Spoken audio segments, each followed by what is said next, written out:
Little guy stepped it up onto the trail rail, and he took that letter and he tucked it in his grandfather's hands, and he said, "Good night, Grandpa." Well, I cried my eyes out, you know.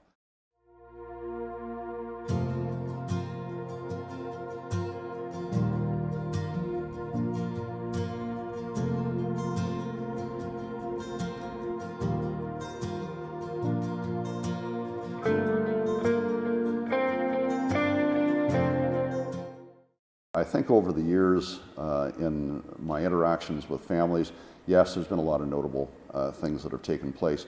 But to me, the most poignant ones, the most memorable ones, are the ones that inspire the greatest amount of emotion. And I recall one time years ago, I'd given a family some paper, some papers that were marked in a way that were suggestive of something that kids would enjoy.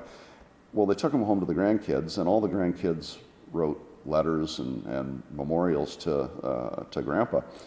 And when they came back to the funeral home, they said, "Well, it's too emotional for us. Could you show our grandkids up to the casket so they can place a letter with Grandpa?"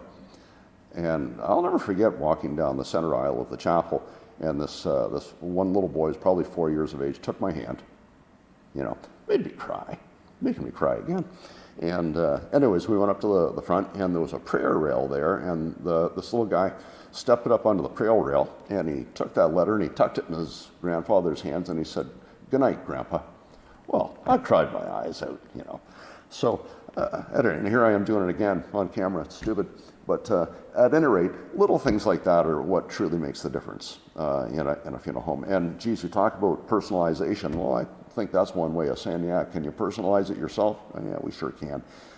We dig right in there with the family, and I certainly feel, if that isn't obvious, the emotions that the family is experiencing. I'll emote with them. And sometimes that drives me crazy because I hate it when I cry.